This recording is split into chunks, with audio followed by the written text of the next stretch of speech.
Pidió el favor Henry Giovanni, por intermedio de Gilbert Cavieres, que presentara a Emilio, y yo acepté eso con mucha alegría, con mucho entusiasmo. Además me honra mucho porque Emilio fue profesor mío en el magíster de aquí de Sociología de la Educación en la década del 70, justamente en los años 77-78. Emilio es un sociólogo y además tiene un diplomado de tercer ciclo de París 7.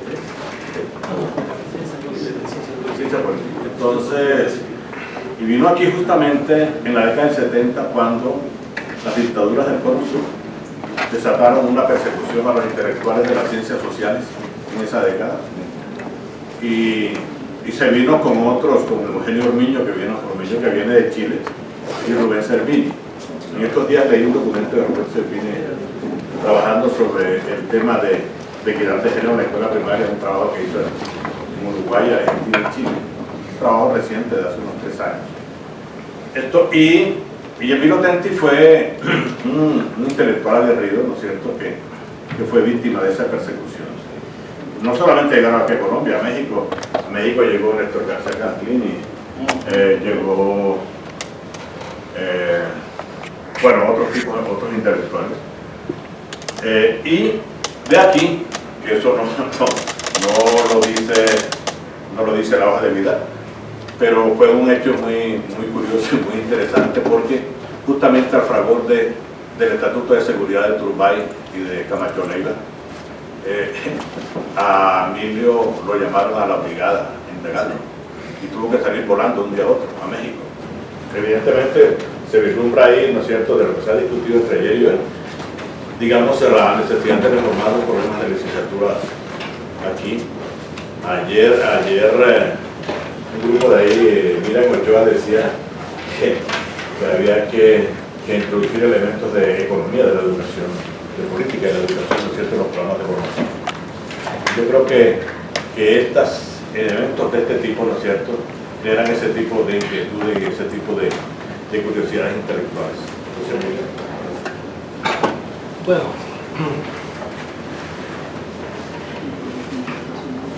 primero lo primero, agradecer, gracias a Alfonso, gracias a Walter, somos todos sobrevivientes de la década del 70, en el llamado DAPE, en aquel momento Departamento de la Administración y Incremento Educativo. Bueno, usted no estaba en el DAPE, Alfonso no estaba en el DAPE, sino que estaba en el político, ¿no? Sí. Así que para mí, la verdad, es siempre muy emotivo llegar a ver estos lugares, para cómo estos edificios que no cambian. Uno cambia, uno se envejece, pero el edificio sigue ahí firme, sólido, los ladrillos, el cemento. Andar por estos pasillos acá del instituto para mí me moviliza las emociones, los sentimientos, los recuerdos, así que bueno, les agradezco mucho esta invitación a conversar con ustedes. Hubiera sido más lindo alrededor de una mesa, y si ojalá con un vasito de vino, de tinto, de aguardiente, hubiera sido más interesante todavía. Bueno, yo decía ayer a los amigos allá de Escofare que yo soy más un conversador que un conferencista. No, quiero compartir algunas cuestiones que son el resultado, bueno, de los años de lecturas y también de trabajos de investigación. Yo siempre me acuerdo que lo digo, en los únicos 3 años de mi larga vida profesional, que fui profesor de tiempo completo, fueron los años que estuve aquí en el DAPE. Que fui profesor tiempo completo, una sola pequeña investigación hice en esos 3 años, sobre el SENA, recuerdo. Luego me fui a México, a Argentina, me gané la vida como investigador, me pagaban para mirar las cosas de la escuela, pero siempre manteniendo una actividad docente, una cátedra una vez a la semana. Fui profesor titular de Sociología de la Educación en la carrera de Sociología de la Universidad de Buenos Aires hasta que me jubilé. Y ahora soy profesor de la Universidad Pedagógica Nacional, que es la última universidad pública que se creó en Argentina en el gobierno anterior, en 2015. Una especie de réplica de la pedagógica de México, la pedagógica de Colombia, que son las dos más tradicionales. Ahora creo que hay una pedagógica en Ecuador. Así que sigo ejerciendo el vicio ahí con los amigos de la Universidad Pedagógica. Bueno, yo desde que estuve en México, tuve la suerte y la curiosidad de comenzar estudiando la cuestión docente, la condición docente desde un punto de vista sociohistórico. Me dieron la oportunidad en México de hacer un estudio histórico de la etapa fundacional del sistema educativo argentino y del oficio docente, del sistema educativo mexicano y del oficio docente en la segunda mitad del siglo XIX, cuando prácticamente se constituyen los Estados-nación de América Latina, incluso de Europa. Y una de las primeras cosas que hace el Estado-nación, aparte de constituir un ejército y un sistema de hacienda, ¿qué hace? Institucionaliza un sistema nacional de educación escolar. Es una de las primeras políticas públicas de los Estados. Que la educación tenía un interés estratégico para constituir al ciudadano estas nuevas configuraciones políticas que estaban formadas por un conjunto de individuos que habitaban un territorio pero que no tenían conciencia de ser colombiano, ser italiano, ser mexicano. Uno era de un pueblo, de una etnia. Pero cuando surge el Estado tiene que inventarse y construir al ciudadano. Con una lengua común, hay que imponer la lengua oficial, que era el español acá en nuestra América. En Italia el italiano, había un montón de lenguas en Italia, en Francia hay un montón de lenguas, una sola lengua se convierte en la lengua oficial y por tanto dominante, y todas las demás lenguas se transforman en dialectos. Bueno, y ahí entra, cuando se constituye la base del sistema escolar, uno de los grandes temas fue, bueno, ¿pero qué te van a hacer los maestros? Hubo que construir una especie de ejército laico, ¿no? Que iban a ser los portadores de la civilización, contra la barbarie y la civilización. Entonces, es muy interesante el debate que existió en el siglo XIX acerca de las características que tenían que tener los docentes. Ahí me divertí mucho con ese capítulo, analizando todos los debates, los discursos de los grandes prohombres de la pedagogía mexicana de la época, por qué las mujeres tenían ventajas sobre los hombres, si había que estudiar para ser docente o no. Fíjense qué interesante. Si era una cuestión de vocación, si era un llamado, ¿no? Hay todo un proceso de secularización de una ideología de tipo religioso. El maestro es una especie de apóstol laico, y entonces reproduce el Estado laico los dispositivos de la Iglesia. La escuela es el templo del saber, la ciencia es tan sagrada como la revelación, el maestro es un apóstol, maestro se nace, decían en aquella época. Pero luego aparecen los pedagogos extranjeros, los que venían de Alemania, de Francia, de Estados Unidos, en México, y los tipos comenzaron a insistir, no, maestro no se nace, maestro se hace. Hay que tener una serie de conocimientos, de psicología, pedagogía, y eso hay que aprenderlos en instituciones especializadas, las famosas normales. Pero la tensión en el momento constitutivo está presente. Vocación, profesión son como los dos principios estructuradores en conflicto para construir la identidad docente. Así que empecé por la parte histórica. Desde el año 2010 tuve la suerte de ser consultor de la UNESCO, una oficina de la UNESCO que se llama Instituto Internacional de Planificación de la Educación, que tiene su sede central en París y que crea una oficina para América Latina en Buenos Aires, a la vuelta de la esquina de mi casa. El director encargado de esa oficina fue un amigo, Juan Carlos Tedesco, muy conocido seguramente por toda la gente de América Latina que se ocupa de educación, y inmediatamente me invita. Yo era el responsable del área de educación de UNICEF en Argentina, y me dice, vente al IPE, vente a la UNESCO, que es una organización dedicada exclusivamente a temas de educación. Y ahí tuve la suerte de contar con recursos para armar un programa, dirigir un programa, una especie de sociología de los docentes de América Latina.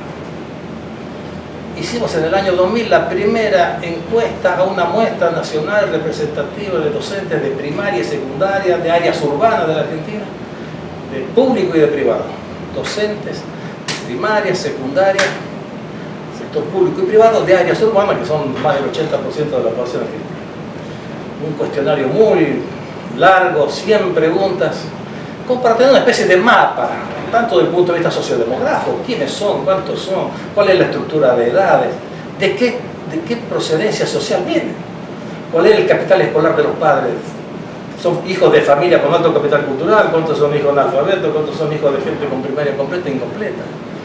Y no solamente estos datos sobre qué posición tienen en el sistema, si tienen cargo o no tienen cargo, si están contratados, si son estables o no son estables. ¿Qué significa el salario docente dentro del total de los ingresos de su hogar? O sea, queríamos tener una especie de sociografía, ¿no? Un estudio descriptivo de quiénes son los docentes en Argentina. Y como éramos un organismo, estábamos en un organismo internacional, cuando se enteraron los uruguayos, el Ministerio de Educación de Uruguay se entera que habíamos hecho esta encuesta, dice, oye, ¿por qué no te vienes a Uruguay y hagamos la encuesta en Uruguay? Con el mismo cuestionario, con las adaptaciones mínimas de las nomenclaturas de los niveles, aplicamos el cuestionario en Uruguay. Luego en Perú, tuvimos la suerte que había un ministro de Toledo que era sociólogo, también se interesó, vengan a hacerlo acá en Perú. Hicimos en Perú, luego Brasil y por último en el 2006 en México. Lo cual proporciona una base de datos muy importante para hacer un estudio comparativo de los perfiles de los docentes en América Latina.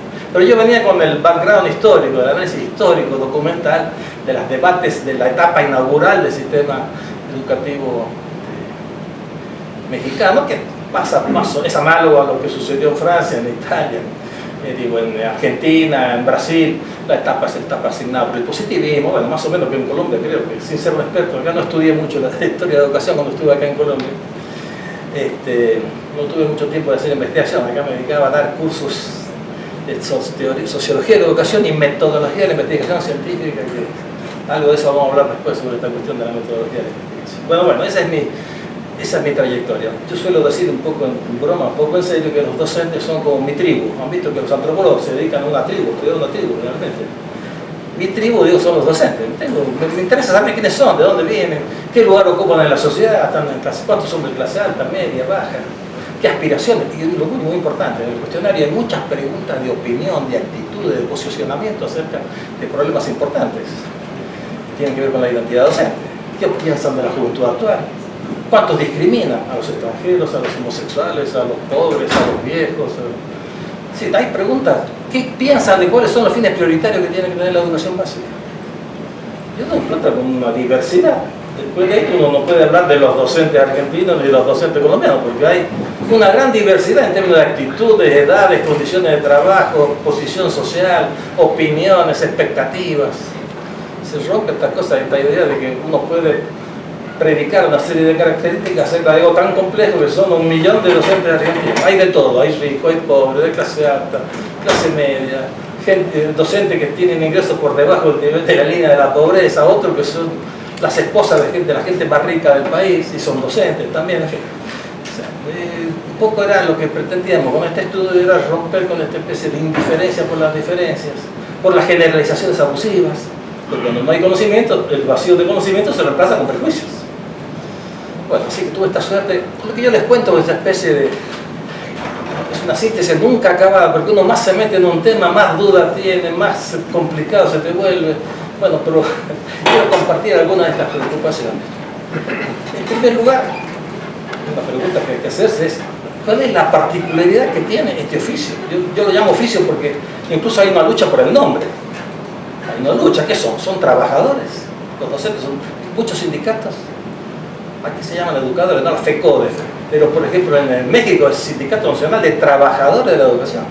En Argentina son trabajadores de educación, Confederación Nacional de Trabajadores de la Educación. Esa idea de trabajador se agrega y complica más la cosa. ¿Es una vocación? ¿Es una profesión? ¿O es un trabajo?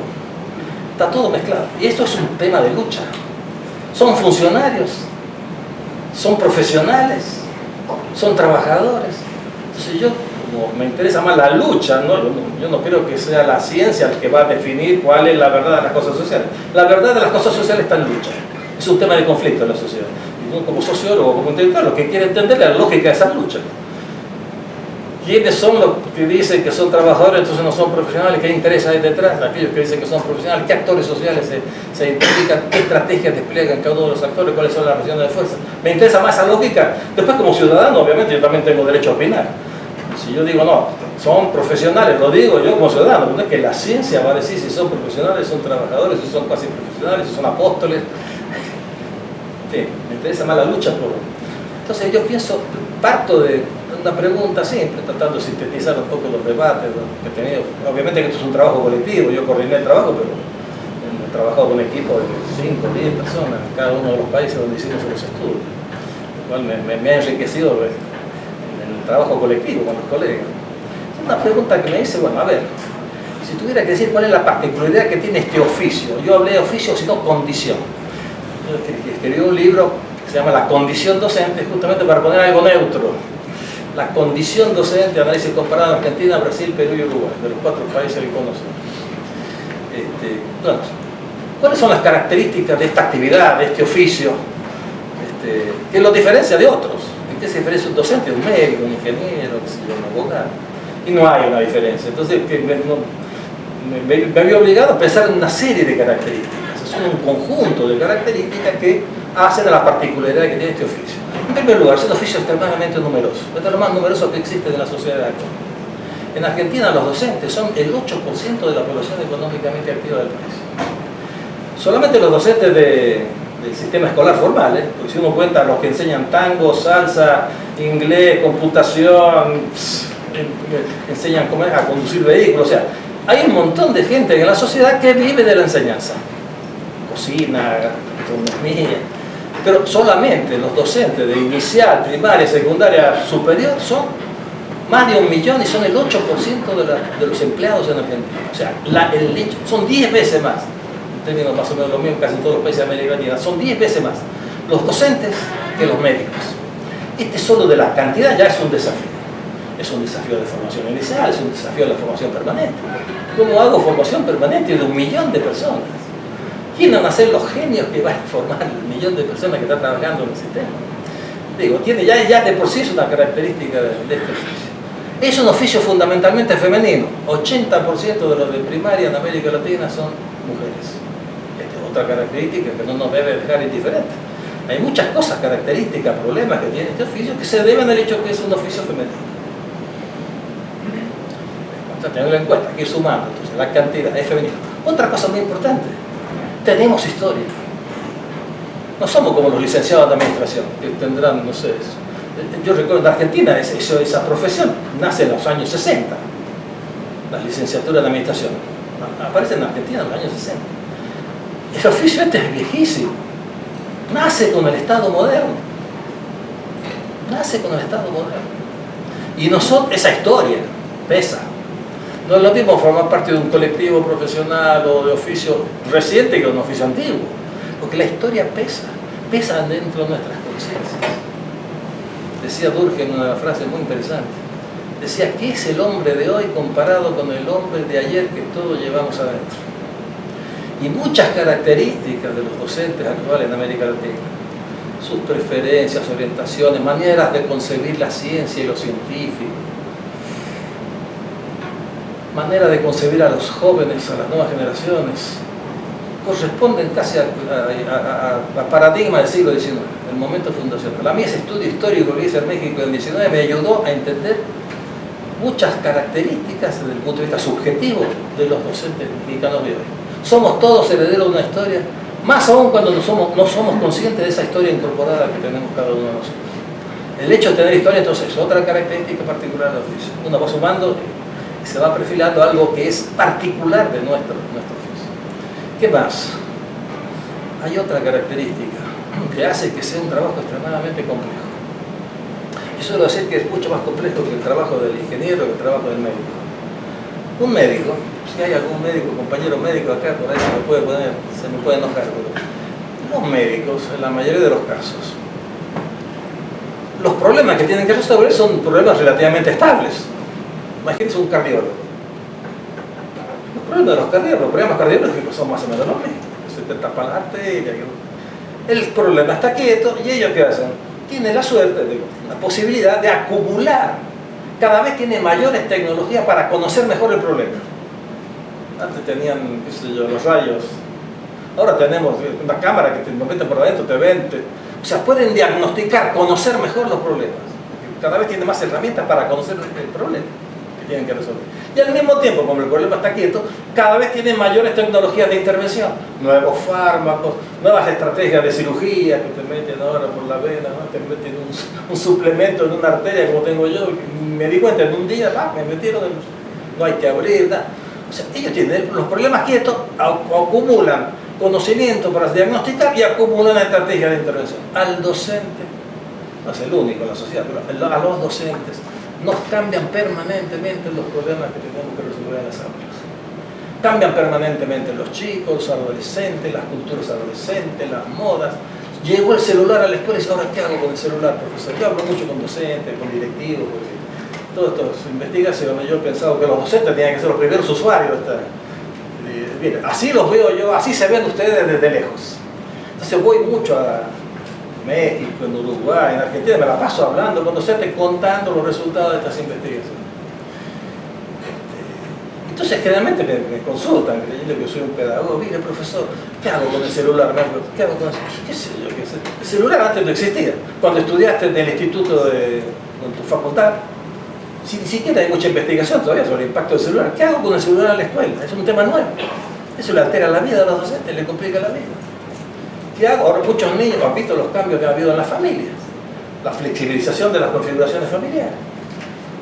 ¿Y qué hago? Ahora la familia de antes, y bueno, la familia de antes ya no está, no existe más la familia singular de antes, existe una multiplicidad de configuraciones familiares que le ocasionan una serie de problemas, entre comillas, situaciones novedosas a los docentes que no saben cómo resolverlas, y eso no estaba en el programa de formación de la licenciatura, se lo tienen que resolver. Ahora, la última que me dijo una directora, ¿sabe, profesor, ahora lo que pasa en la escuela, con los adolescentes?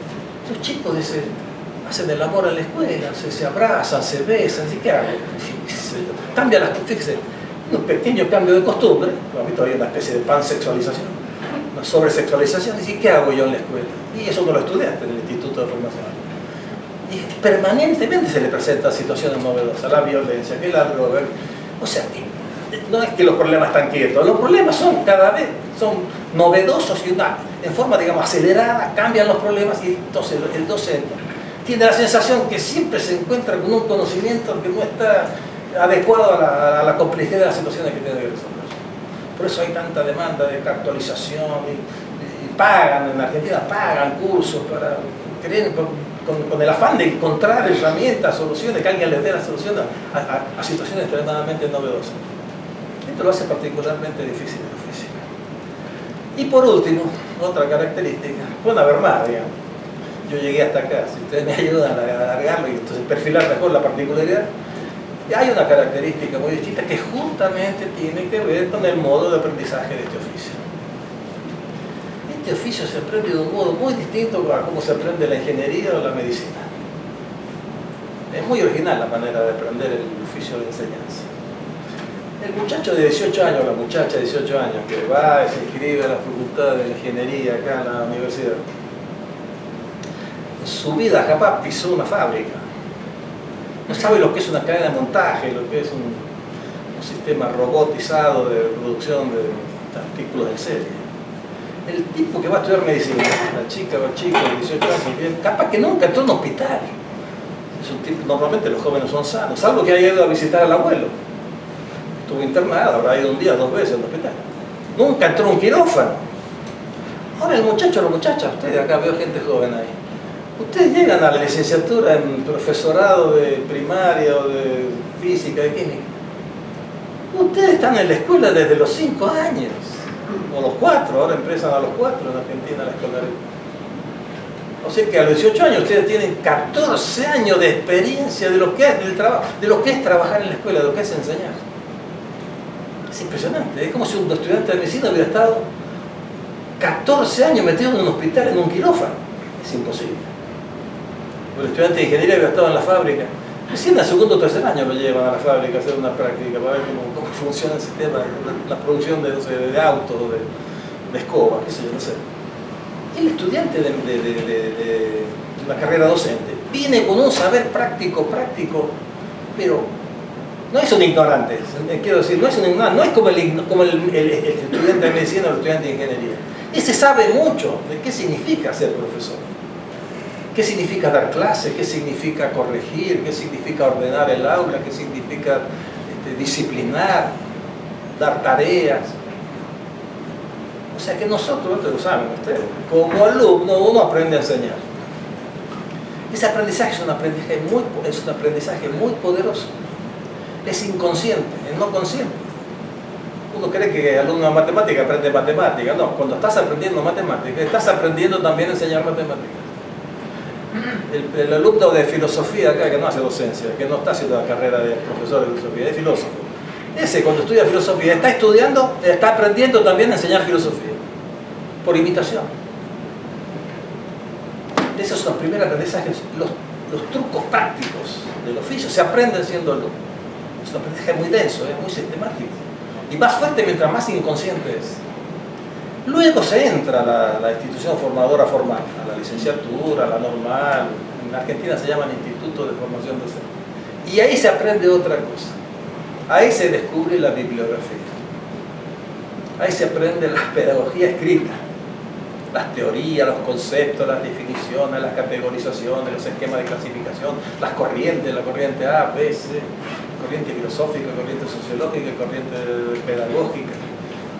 Todo un saber discursivo que se agrega al saber práctico y que nunca alcanzan a atravesarse, digamos así.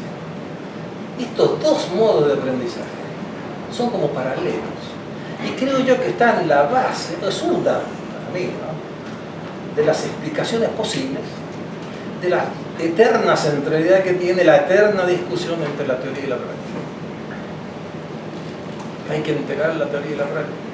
No hay congreso, no hay seminario, no hay coloquio sobre educación, pedagogía, donde no aparece que hay este tema, que hay que superar este divorcio, el abismo, como dijo ayer. Él lo dijo ayer, lo citó el mismo Carlos Vasco, se llama, ¿no? Vasco, que no lo conocía, gran personaje, Carlos Vasco. Hay que superar el abismo entre la teoría y la práctica. Muchas las veces que habría oído yo, desde que llegué acá a México, en Colombia, que empecé a trabajar el tema de educación, me vengo escuchando esto. Yo creo que no vamos a resolverlo hasta que no entendamos cuál es el origen, cuáles son las condiciones sociales, no las epistemológicas, sociales, que explican que este sea un tema permanente en la discusión, en el debate pedagógico. Una de las razones, es una hipótesis, obviamente, es una hipótesis, que explica esta decisión es el hecho que de este modo dual de aprendizaje, el aprendizaje práctico a lo largo de toda la vida como alumno, y incluso hasta la universidad, ojo, porque en la universidad se sigue enseñando, quizás aprendemos más de la manera que nuestros profesores nos enseñan que del contenido de las cosas que nuestros profesores nos dicen. Yo tengo en Argentina muchas amigas que son pedagogas y son las enamoradas y vendedoras de la pedagogía participativa, activa. Pero las tipas dan clases sobre la pedagogía activa, dan clases tradicionales sobre la pedagogía activa.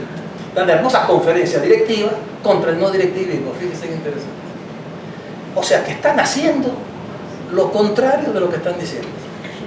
Y sin que nadie se dé cuenta. No es cinismo esto, ¿eh? No es que son malas, malvadas, están engañando a la gente. Esta es la magia de la ideología. Se puede estar haciendo una cosa y decir todo lo contrario.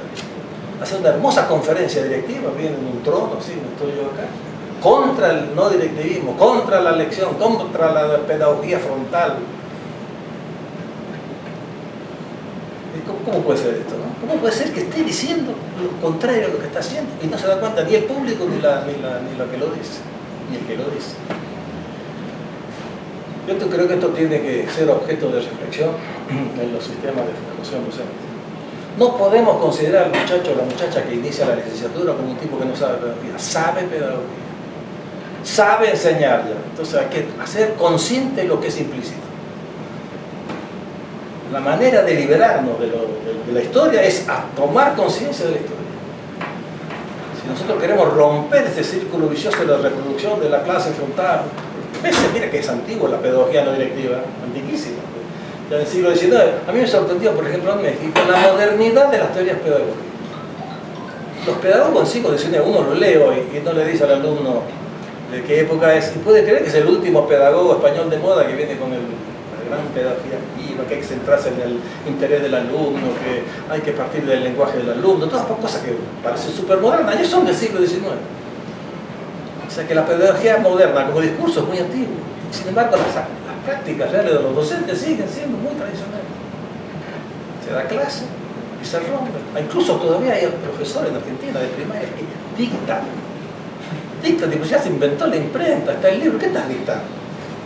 ¿Por qué estás dictando? En una escuela rural de montaña me encuentro yo. Los chicos que no saben escribir, porque yo cuando se fueron a comer los chicos, me voy y me siento en uno de los pupitres, estaba el cuaderno chico. Yo llegué, la profesora dictaba, la maestra. Después viene el recreo, yo me siento, y el chico hacía grabato. Él no podía leer lo que estaba escribiendo. Y ella le dictaba. Le digo, ¿qué estás haciendo? Si hace mucho que se inventó el libro, la escritura. ¿Qué estás haciendo? Ahora, si uno le pregunta, nosotros hicimos una encuesta en la provincia de Buenos Aires, también un estudio sobre demandas de capacitación de los docentes. La Universidad Pedagógica en ese momento funcionaba en la provincia de Buenos Aires, se encargó a la UNESCO un estudio sobre demanda de formación permanente de los profesores, qué tema les interesaría, si estarían disponibles a hacerlo a distancia, no distancia, cuántas horas por semana, si estarían dispuestos a hacerlo en horario laboral o fuera del horario laboral. Entre las dos cosas, yo se me ocurrió, digo, ¿por qué no hacemos una pregunta? A ver, ¿cuáles son sus referentes intelectuales? Una pregunta abierta, una muestra nacional de docentes, del 40% de los docentes argentinos están en la provincia de Buenos Aires, así que era una muestra muy importante. Ponga así abierto, ¿quiénes son sus principales referentes intelectuales? 60%, si mal no recuerdo, contestó, se concentró alrededor de 3 personajes, que seguramente para ustedes no son sorpresa. Freire, Vygotsky y Piaget. 60%. El 40% restante se repartía, hasta Coelho parecía, Coelho, Sócrates, hasta mi nombre aparecía, yo que voy a ser referente pedagógico, yo no soy pedagogo. Tedesco, Filmo, que fue ministro, otro sociólogo, una dispersión, una cosa. Pero lo que era impresionante era que eran 3 grandes personajes, ojo, muy modernos, progresistas, Piaget, Vygotsky y Freire. Esos son sus referentes, pero sus prácticas en el trabajo, en el aula, no tienen nada que ver ni con Piaget, ni con el constructivismo, ¿se entiende? O sea, ahí seguía esta esquizofrenia, la escisión entre lo discursivo y lo práctico. Esto es lo preocupante. Esto, digo, debe ser tematizado de alguna manera. Si a nosotros nos preocupa la reproducción de viejas maneras de enseñar, y sabemos que hay otras maneras más activas, más colectivas, a través del interés del chico, bueno, no lo voy a hacer a ustedes el discurso de la pedagogía progresista. Yo cuando llegué acá, a mí me sorprendió la modernidad del discurso pedagógico. En Argentina yo venía de una universidad mucho más tradicional, donde el profesor llega, tiene una autoridad, impone el programa. Me dijeron, mira, acá en Cali, ojo, acá en la Universidad del Valle, acá no llega a imponer nada, tú tienes que decir, yo después aprendí. Para obtener el reconocimiento de los alumnos había que decir, miren, yo les propongo este programa, ustedes digan. Y nadie me decía nada, la verdad que nadie proponía nada, pero si yo no decía nada, este es un maestro autoritario, nos impone el contenido. No, digo, las formas de hacer las cosas siguen siendo muy tradicionales. Sin embargo, las teorías que circulan, que se estudian y se aprenden en las instituciones formadoras de la Argentina, porque no hice un estudio sobre formación docente en ningún otro país de América Latina, siguen, son muy avanzadas, muy modernas, muy freudianas, muy reflexividad, conciencia crítica. Por ejemplo, entre los fines, en la encuesta que le hicimos a todos estos países donde aplicamos el cuestionario, la pregunta era muy sencilla. Le proponíamos una lista de fines de la educación básica, la obligatoria, no eran para profesores universitarios, de inicial, primaria y secundaria. ¿Cuál de estos fines considera ustedes que son los 2 más importantes, los 2 menos importantes? Marque con una crucecita. Y le hicimos una lista de lo que normalmente se dice que son los fines de la educación. Desarrollar la creatividad, la conciencia crítica, transmitir conocimientos actualizados y relevantes, desarrollar las competencias para la inserción en el mercado de trabajo, desarrollar la ciudadanía, desarrollar valores morales, éticos. No me acuerdo, le metimos por 6 todos los que normalmente están en el mercado. Nosotros tenemos la teoría que los individuos no somos creadores de opinión, sino que tomamos posición frente a una oferta de posiciones que está estructurada. Como los que hacen análisis político, te preguntan, ¿va a votar por los liberales, por esto, por lo otro? Pero la oferta está estructurada, entonces después le pregunta a la gente, ¿usted por cuál de esto elige? No es que uno inventa la posición, ¿no? Los seres humanos, los individuos, opinamos, elegimos entre una oferta determinada. Entonces traté de poner la mayoría de las frases más comunes de lo que se suele decir que son los fines de la educación. Y son todos muy avanzados, y curiosamente en toda América Latina, entre 60 y 70% pone como finalidad prioritaria desarrollar la creatividad y la conciencia crítica. Uno dirá, claro, también, yo estoy de acuerdo, también no es. Pero uno ve que no hay mucho desarrollo de la creatividad y de la conciencia crítica. Eso es una declaración, es la respuesta políticamente correcta. El que responde un cuestionario no es un imbécil. Todos nosotros, cuando nos hacen una pregunta, nosotros tratamos de dar la respuesta políticamente correcta. Por eso no hay que ser ingenuo cuando hace una encuesta. La gente responde lo que el otro quiere, lo que él cree que el otro quiere que vos respondas. No va a pasar el papelón de decir lo que verdaderamente piensa si él piensa que su respuesta no es la socialmente aceptada, ¿no? Entonces ellos consideran que hoy en día queda bien decir que la finalidad fundamental de la educación es desarrollar la creatividad, la conciencia crítica 60-70%, mientras que transmitir conocimientos, y yo lo puse a propósito dos adjetivos para reforzarlo, actualizados y relevantes, no cualquier conocimiento. Solo 28-25% de los docentes optó por esa expresión. Lo cual también me induce a pensar un poquito si es posible desarrollar la conciencia crítica, la creatividad, sin una previa apropiación de una herencia cultural. Y esto es preocupante también. Ya hay una contradicción ahí. Lo que pasa es que en la pedagogía moderna hizo tal crítica del concepto de transmisión que la mayoría de los maestros saben que poner la crucecita donde dice transmisión, ya sos un atrasado, tradicional. Fue muy condenada la idea, la palabra misma, el concepto de transmisión. Ahora se está rehabilitando. No sé si conocen a Frigerio, ¿cómo se llama el nombre de la Frigerio? Graciela Frigerio, Graciela Frigerio. Ella tiene un libro donde rehabilita la cosa de la transmisión. Pero también había, obviamente, ahí encontré una contradicción importante entre desarrollar la creatividad sin previo conocimiento. ¿Quién va a producir una revolución en la matemática o en la física si previamente no se ha apropiado de la física disponible en la sociedad? Yo decía, solo Dios crea de la nada, si es que creemos en Dios. Los seres humanos, el que más probabilidad tiene de producir una revolución científica en cualquier campo, es el que más se ha apropiado de una tradición. El que más conoce a Marx, ese tipo lo puede superar a Marx. Ahora, el que nunca leyó a Marx, ¿cómo lo va a superar a Marx? Va a descubrir el hilo blanco, como dicen los mexicanos. O sea, que a mí me hacía ruido esto de que tanta gente marcara, adhiriera a la frase esta, desarrollar la creatividad del espíritu crítico, y tan pocos decían transmitir conocimientos actualizados y relevantes. O sea, que creían en la creatividad así, ex nihilo, de la nada, como dicen en latín. Bueno. Pero son modernos. Lo mismo cuando uno le dice, ¿cuál cree usted que es la función del maestro? ¿Es un transmisor de conocimiento o es un facilitador del aprendizaje? 70% facilitador del aprendizaje. Sin embargo, todavía seguimos siendo autoritarios, directivos. No, somos a nivel discursivo, digamos una cosa, a nivel práctico aparece otra.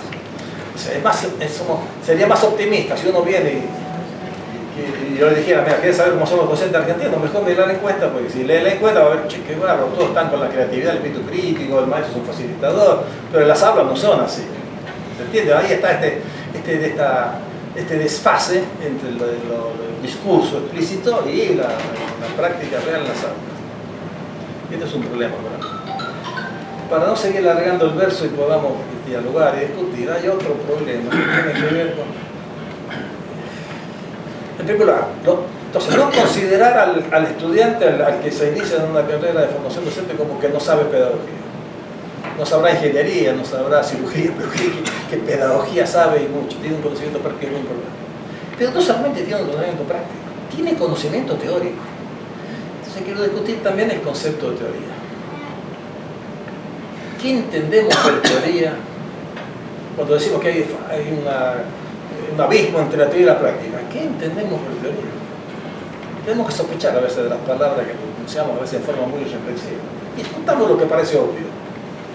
Yo creo que para eso sirve las ciencias sociales, ¿no? O sea, poner en duda lo obvio. ¿Qué quiere decir teoría? ¿Qué es la teoría? Cuando dice, la teoría, en la tradición pedagógica, tengo la sospecha que se remite en primer lugar a un deber ser. La teoría es lo normativo. En teoría el maestro debería enseñar, es el deber ser la teoría. Cosa que en la ciencia la teoría no es el deber ser. Es el ser de las cosas. La teoría es el modo de ver la realidad. No como debería ser la realidad. Es lo que nosotros, es el sistema de categorías, lenguaje, llamémosle así, que nosotros usamos para entender el mundo natural. Todo el mundo tiene teoría física, tiene teoría sociológica, todo el mundo tiene una teoría social. Todo el mundo sabe lo que es el poder, ¿o no? Todo el mundo sabe lo que es el poder, todo el mundo sabe lo que es el conflicto, la lucha, todo el mundo sabe lo que es una institución, todo el mundo sabe lo que es una clase social, ¿no? Que todo el mundo, ¿usted cree que el carnicero, ¿no? que cree que todos los colombianos, todos los argentinos somos iguales? No, es este de clase alta, este de clase baja. Todos tenemos teorías sociales. O sea que ese muchacho que llega ahí a la facultad, ese tiene teoría y tiene práctica, tiene conocimiento práctico y tiene conocimiento teórico. A veces cuando yo me enfrento con los docentes y les cuento los resultados de la investigación, siempre aparece uno que me levanta la mano y dice, profesor, usted tiene la teoría, pero nosotros tenemos la práctica. ¿Cómo le digo? Yo tengo la teoría, yo no tengo práctica. ¿Usted cree que hacer una investigación, calcular una muestra nacional, construir un cuestionario, explicar el cuestionario, sistematizar la información, construir los cuadros? Esto es un trabajo, una práctica. Y usted dice que no tiene teoría.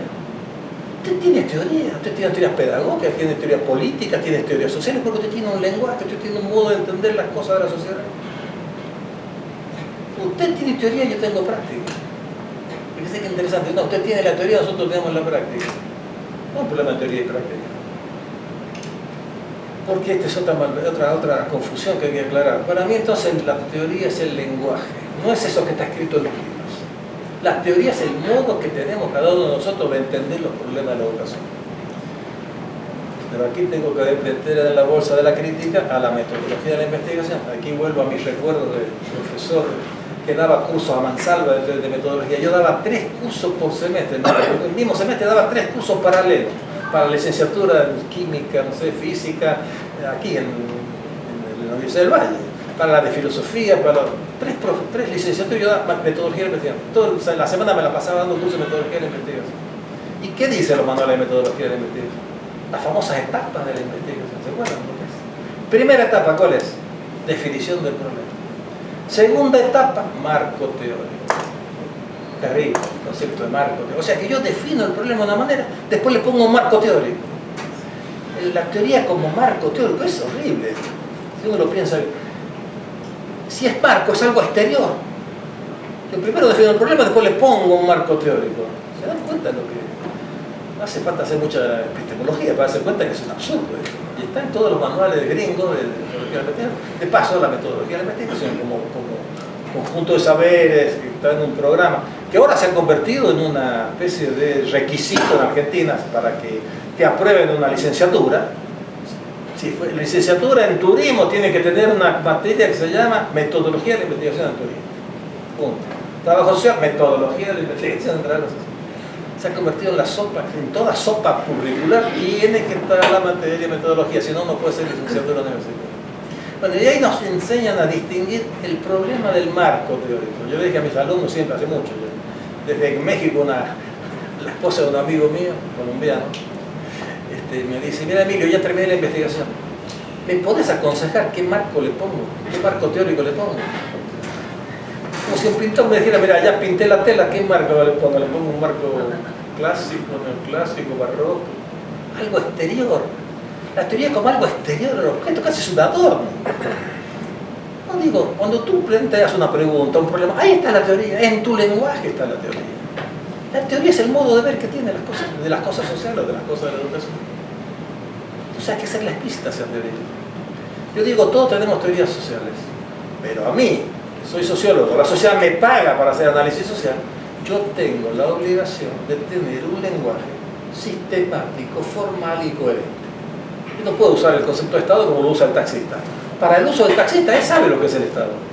Pero sería medio petulante que yo le dijera, señor, a ver, dígame, ¿cuál es su definición del Estado? El tipo que me va a responder, me está tomando examen, a mí, que él tiene un concepto implícito del Estado, a él le sirve. ¿Cuál es su teoría de las clases sociales? Él tiene una teoría implícita que para él le sirve, tiene un sentido práctico para ese concepto, para él le es útil para moverse en el mundo, para entender el mundo que él vive. Si yo soy sociólogo, yo tengo la obligación de tener un lenguaje responsable. Profesor, usted está hablando de que hay una relación entre clases sociales y rendimiento escolar. ¿Qué entiende usted por clase social? Yo tengo que estar en condiciones de dar una respuesta por lo que yo entiendo por clase social. Porque hay distintas maneras de entender las clases sociales, no es lo mismo los estratos de los funcionalistas que la clase social en sentido marxista. ¿Se entiende?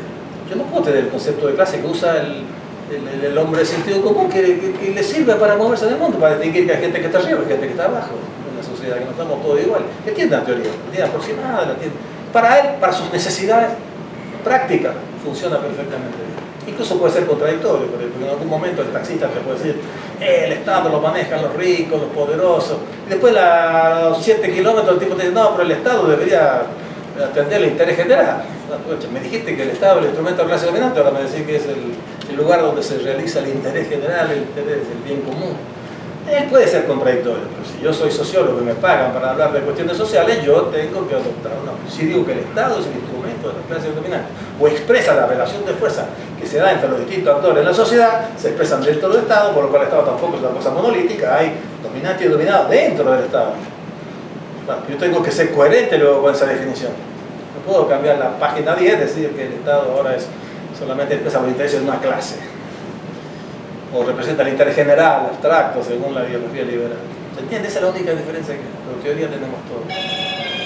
Entonces yo creo que quizás nosotros deberíamos hacer un esfuerzo en la primera etapa de la formación, de que nuestros alumnos, nuestros muchachos que se inician en las carreras docentes, hagan explícito su teoría. Cuando hablan de práctica pedagógica, hablan de pedagogía, ¿qué entender por pedagogía? O sea, tratar de poner, no dar por supuesto nada, poner entre paréntesis, dudar del lenguaje que usamos. Hacer explícito ese conocimiento teórico y hacer explícito ese conocimiento práctico que tenemos. Creo que eso podría contribuir a...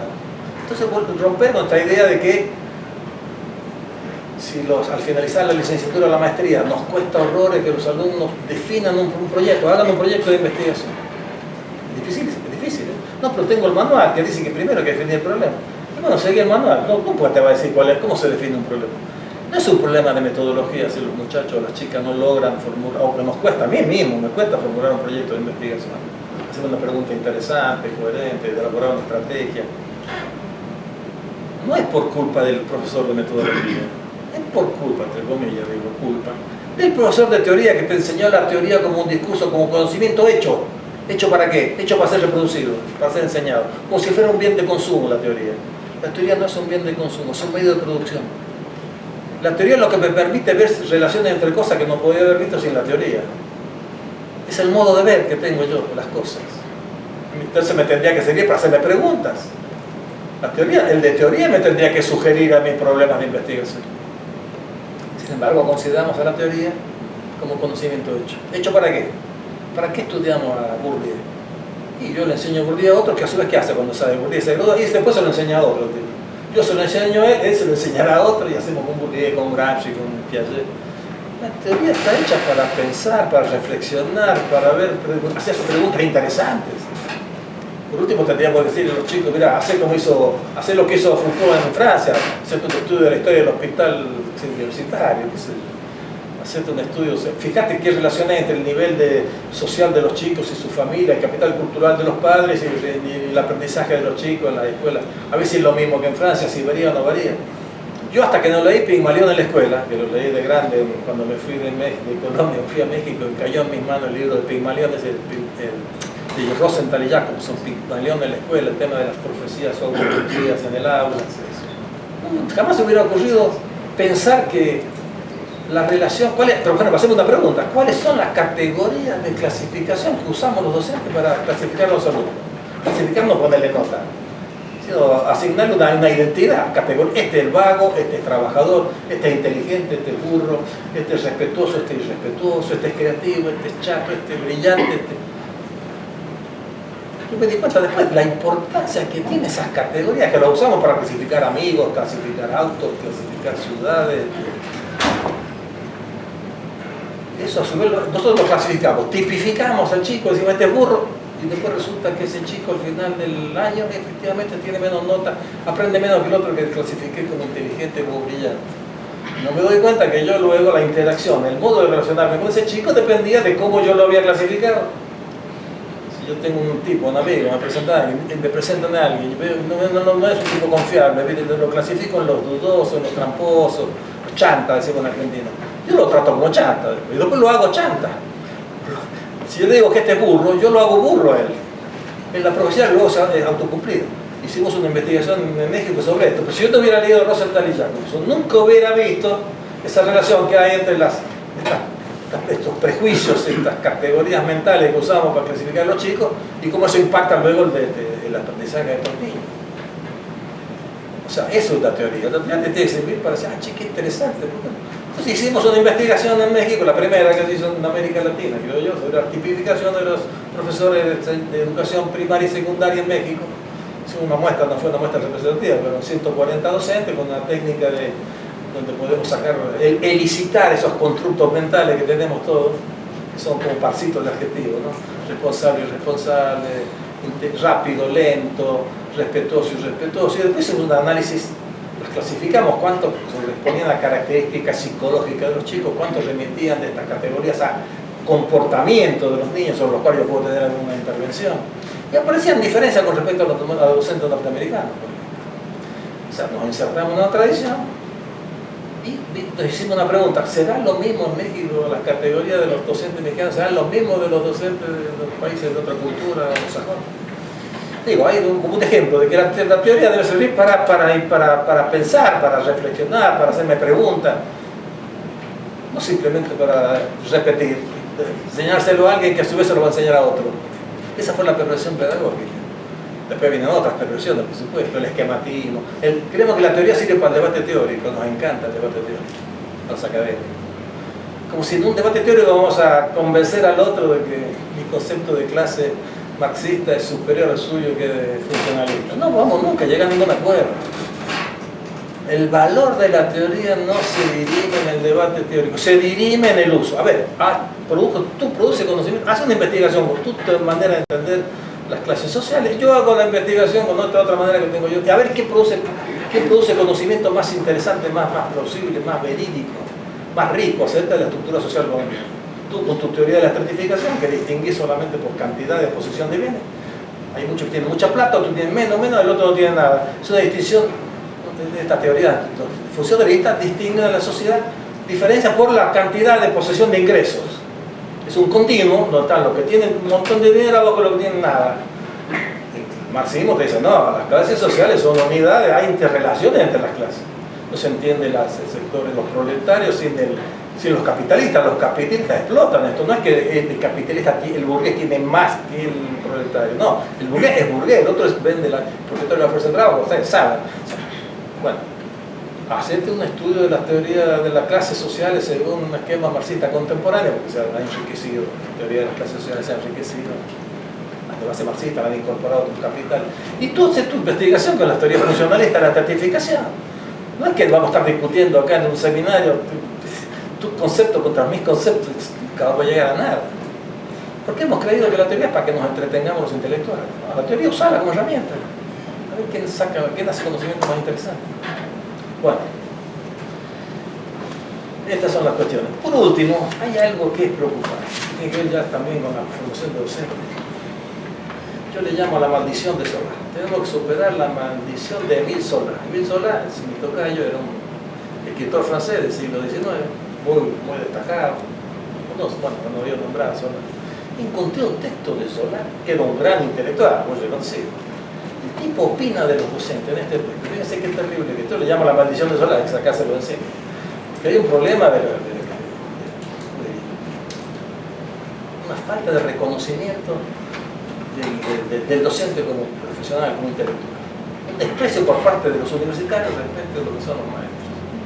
Yo recuerdo en el siglo XIX en México, este mito de que antes eran prestigiosos los docentes y que ahora ya no, es un mito. Siempre los académicos, los filósofos, los historiadores, los universitarios despreciaron. Hablaban del maestro del siglo XIX como un pobre maestro de escuela. Imagínense que un maestro del siglo XIX tenía primaria completa, el otro era filósofo.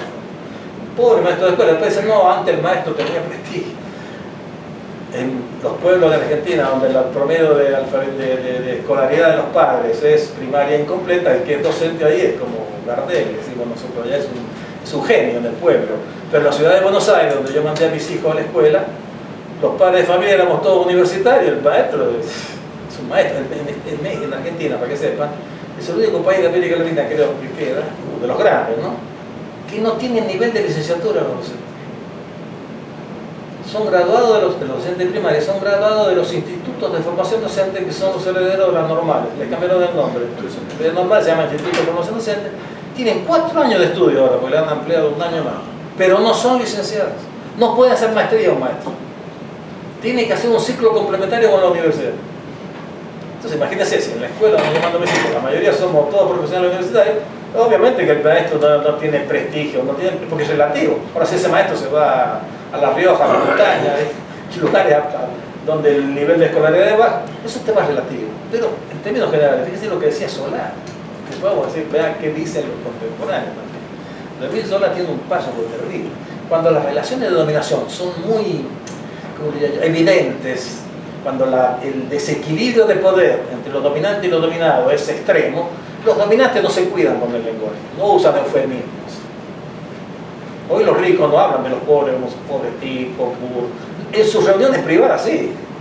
¿No? Cuando las clases dominantes se juntan entre ellos, hablan de los pobres, de los obreros que son vagos, que son unos negros, en Argentina. Pero públicamente no van a salir con ese discurso. Hace 100 años sí. Hablaban del gaucho, del campesino como brutos. Lo decían, lo escribían. Incluso este señor, bien lo que decía de los maestros. Dice: todo el que se ha sumergido en el aire de la escuela, ha quedado impregnado para toda su vida. Su cerebro conserva un olor soso y mohoso de profesorado. Su cerebro conserva un olor soso y mohoso de profesorado. Cuando estos señores, los profesores, son espirituales y osados y encuentran ideas nuevas, lo que a veces les sucede, decía el tipo, lo que a veces les sucede, o sea que inventan algo, digamos, los cortan esas ideas nuevas, las cortan en pedacitos, en trozos tan pequeños, o las deforman tan bien por el tono pedagógico de su espíritu, que las vuelven inaceptables. La vez que inventan algo, digamos, lo trituran, lo pedagogizan y lo vuelven una porquería, la vuelven inaceptable. Ellos no son ni pueden ser originales. Los docentes no son ni pueden ser originales. Es una traducción un poco salvaje del francés mía, ¿no? No me preocupé mucho por la retórica. No son ni pueden ser originales, porque crecieron en un humus particular, o sea, en una tierra particular. Si usted siembra, fíjate cómo termina, si usted siembra profesores, nunca cosechará creadores. Terrible, ¿no? Eso le llama la maldición de Solario. Y esto todavía pesa en las sociedades contemporáneas. Este desprecio pesa. Que un poco tiene que ver con esta soberbia del científico, del intelectual. Ese sí es el creador. El investigador es el creador. El maestro es un reproductor. Y la dignidad de la creación le corresponde al científico, no al maestro. Le corresponde al señor Foucault, señor Bourdieu, no a lo que enseñamos a Bourdieu, enseñamos a Foucault, ¿se entiende? Nosotros somos reproductores. Obviamente no tenemos la misma dignidad, no podemos pretender tener las mismas salarios y recompensas y prestigio que el creador. Que esta oposición es la misma, es una especie de forma secularizada de la oposición. Ahí me inspiró el maestro Max Weber, sociólogo alemán. A él señalaba en su sociología de las religiones que había dos figuras típicas opuestas, que era la figura del profeta, la figura del sacerdote. El profeta, decía Weber, es alguien que crea una verdad nueva, es el transmisor de la divinidad, ¿no? Cristo es un profeta, Mahoma. Él trae un discurso nuevo, trae la verdad, una verdad. Los profetas aparecen, no hay un sistema de producción de profetas. Aparece un profeta, ¿verdad? Son pocos, son excepcionales. Alrededor de cada profecía exitosa aparece una pléyade de sacerdotes cuya función, ¿qué es? Reproducir y difundir la profecía. Aparecen los sacerdotes. ¿El sacerdote qué hace? Los apóstoles, los sacerdotes reproducen, difunden la verdad que el Mesías, el profeta, trajo a los hombres. Entonces su tarea es rutinaria, es oscura, es reproductor, es un reproductor. Es más, a los sacerdotes se los forma en serie, se inventan los seminarios, forman miles de sacerdotes que van, repiten las verdades de los profetas exitosos. Por eso, como son banales, son un millón de docentes de Argentina, ¿cuántos son investigadores? Ni siquiera hay un sistema de formación de investigadores. Se supone que sería el doctorado, pero hay una socióloga, una antropóloga, chilena, con la que trabajé en México. Hicimos un grupo de estudios, la estudiamos juntos en México. Tenemos un grupo de estudio privado. Yo les enseñaba teoría sociológica y ella me ayudaron a entender mejor las sociologías fenomenológicas, Schutz, que yo no había tenido la oportunidad de estudiar mi formación formal. Ella había hecho un estudio de la UNAM, de la Universidad de México, y mostraba cómo existían distintas redes que los graduados, por ejemplo, de Derecho, Medicina, algunos decían que se dedicaban a ser profesionales, a ejercer, a curar. Los médicos que se dedican a curar, también. Otros se dedicaban a la investigación, no minoría, que no se sabe cómo. De la cantidad de médicos que se gradúan, algunos terminan siendo investigadores, están en los laboratorios, está el CONICET, después no sé, sacan su doctorado. Esos no se dedican a curar, se dedican a investigar, a producir conocimientos. Y aparecían otros que se dedicaban a la política, decía ella. Pero no, son redes informales, no es que había un sistema de formación de investigadores distinto de formación del profesional, sino que son redes informales. Aparecen un montón de abogados y algunos son juristas que se dedican a desarrollar teorías, nuevas concepciones del derecho. La mayoría son profesores, abogados. Ahora, ¿quién forma a los juristas? Son por los profetas. Bueno, yo creo que esta es la maldición de Solar acá. Lo que pasa es que es muy fuerte esto, ¿no? Si usted siembra profesores, no espere cosechar creadores. Tenemos esta especie de posición estructural que para mí en parte explica el problema que tenemos del reconocimiento social. Todo el país, porque es raro eso, todos los países, la facultad de educación, en Estados Unidos la facultad de educación son la cenicienta de las facultades, de las carreras. En Francia pasa igual. El desprecio por los pedagogos. El otro día escucho un filósofo destacadísimo italiano, muy brillante, psicoanalista, filósofo, Umberto Galimberti, que dice en una conferencia pública: yo a los pedagogos los mataría. ¿Se imagina que alguien diga yo a los filósofos los mataría? Es una violencia terrible, ¿eh? Es un tipo progresista, yo a los pedagogos los mataría. En España el debate que hay de la crítica a los pedagogos españoles es terrible. En Francia, Mérier, ¿lo conoce Philippe Mérier? ¿No anda por acá Mérier? A Mérier le echan la culpa de todos los problemas de la escuela a Mérier, a los pedagogos.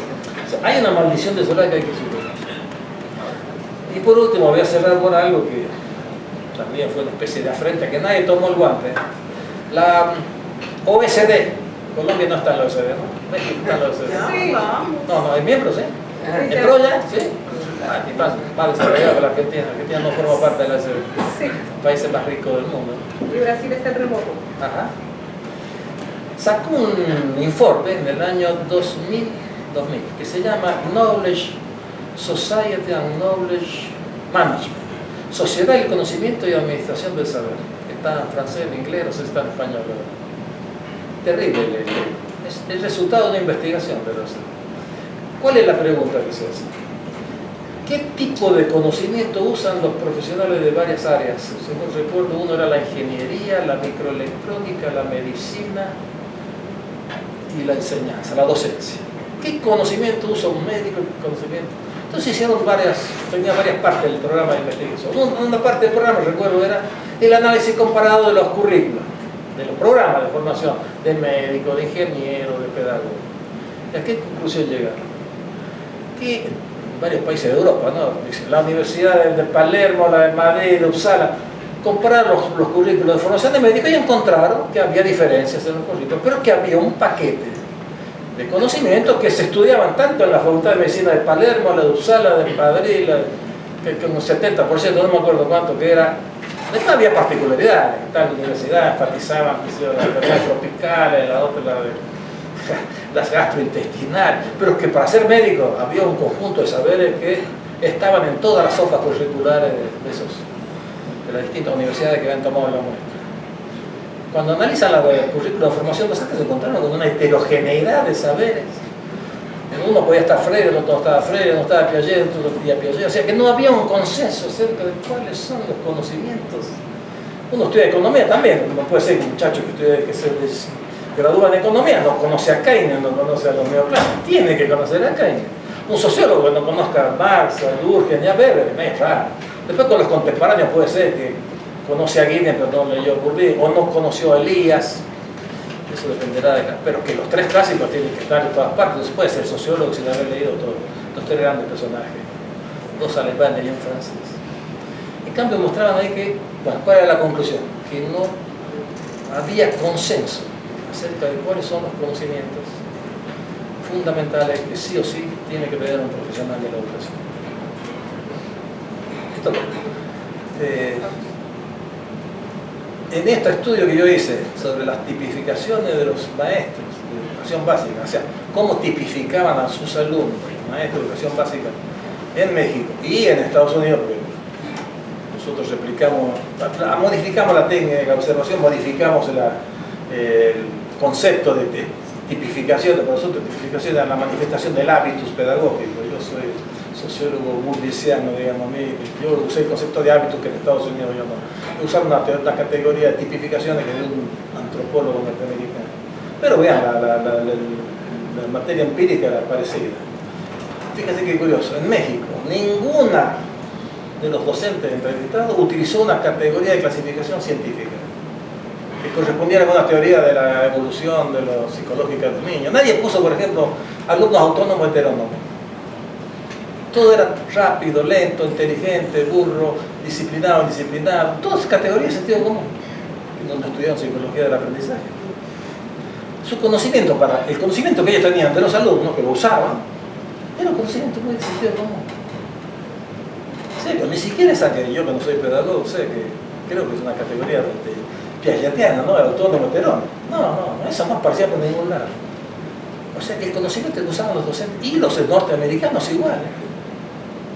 No eran conocimientos de categoría derivada de algún esquema científico reconocido en la academia, de alguna corriente psicológica. Nada. O sea, hay un cuestionamiento. ¿Cuál es el conocimiento? Es muy difícil preguntarse qué es lo que tiene que saber un muchacho o una muchacha que se gradúa. ¿Qué tiene que llevarse en su morral una vez graduado? Que sí o sí debe saber. ¿Cuáles son esos conocimientos poderosos que incluso le deben permitir entender esas nuevas situaciones con las que ellos se enfrentan? Tenemos que darle las herramientas, no para resolver los problemas, para entender esos nuevos problemas y colectivamente encontrar las soluciones adecuadas. ¿Cuáles son esos conocimientos? Es una pregunta que creo que también es importante para quienes tienen responsabilidad de formar docentes, ¿no? De gestionar programas de formación docente. Bueno, creo que hay como suficiente para discutir y para pelearse. Como decía ayer, prefiero que se enojen conmigo y no con la indiferencia. A veces digo, extremo ciertos argumentos para provocar no el pensamiento. No es que estoy seguro de lo que digo, todo siempre uno cada más se mete más dudas. La duda es el privilegio de los intelectuales, como dijo un militar argentino, ¿no? Y tenía razón, era fascista, el tipo es fascista. Es cierto, el hombre de acción no puede dudar. Nosotros los intelectuales tenemos todo el tiempo para dudar, será así, no será así. Discutimos un año el marco teórico. El que está en la acción tiene que tomar decisiones, no hay tiempo a veces de estar estudiando muchas cosas. Bueno, nosotros tenemos tiempo para reflexionar, así que me gustaría que pudiéramos ahora conversar y dialogar y que termináramos con el monólogo. Gracias por la atención. Bueno, muchas gracias.